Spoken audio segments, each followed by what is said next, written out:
Not only are dollar stores still around, since the Great Recession, they've exploded.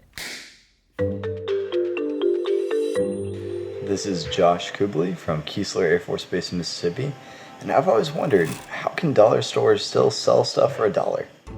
The two largest dollar store chains in the country are Dollar General and Dollar Tree, which also owns Family Dollar. Together, they have more than 27,000 stores in the continental United States. And this doesn't even begin to include all the mom and pop shops or the smaller dollar store chains. So, how can dollar stores buck inflation and still turn a profit? I went to a 99-cents only store in Montebello, California to find out. Do you care when people call your stuff cheap? My favorite thing is when people are walking out with a basket full of merchandise. They're like, this stuff is cheap. And I'm like, well, come back again and buy more cheap stuff. Jason Kidd is the Senior Vice President of Operations for 99 Cents Only, which has nearly 400 stores across the western U.S. A lot of times it's product that a vendor is trying to unload somewhere that somebody else didn't buy. They can bring it to us. We take all of it, but we take it at a much lower cost than other retailers would. Each dollar store has its own tactics to keep prices low. But in general, they can sell stuff at a cheap price because of what they sell and where they get it. Some are famous for selling off-brand stuff, which they sometimes get made specifically for their stores. It's like a poop emoji unicorn, right? But this was an item we designed. But they also do sell brand name items, often in sizes and quantities specifically made for the dollar stores. If we can sell something at 99 cents that may be a little smaller pack, but it's $4 somewhere else, it's still a very, very strong value. Each chain does this differently. At Dollar Tree, for example, a 2-pack of Irish Spring soap costs $1. At Target, an 8-pack costs $3.99. But if you look very closely, the bars sold at Dollar Tree, they're smaller. So if you do the math, Irish Spring by the ounce is actually more expensive at Dollar Tree. But the smaller quantity gives customers the option to buy what they need right now. 99 Cents Only focuses on places where there are lots of people in high-density markets.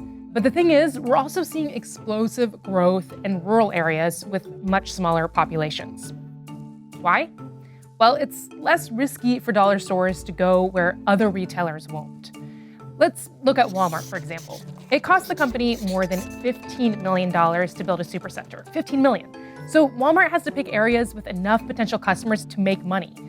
Dollar General, on the other hand, its startup costs can be as little as $250,000. So you can say the risk is relatively low.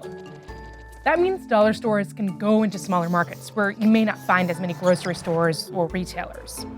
But maybe one of the most important reasons dollar stores are able to turn a profit with such cheap merchandise is because economic instability is opportunity.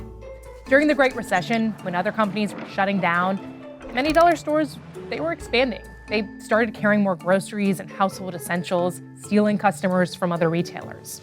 History would tell you that yes, we did have a spike in sales when the recession was going on. For decades, wages have stayed pretty stagnant, which means the median household income is roughly at the same level today as it was in the late 90s. And that's caused the middle class to shrink. And it's something dollar stores are very aware of. Here's what the Dollar General's CEO, Todd Vassos, recently told the Wall Street Journal. The economy is continuing to create more of our core customer. Translation, dollar stores are betting big on a growing and permanent lower class. They found a way to get customers no one else was able to get to. They sell a ton of cheap stuff at a ton of cheap stores, and they've built a business model that capitalizes on economic instability. So why can dollar stores still afford to sell stuff for $1? Well, because a lot of us can't afford anything else. Thanks for watching this video. Please like, subscribe, and let us know what you've always wondered in the comments below.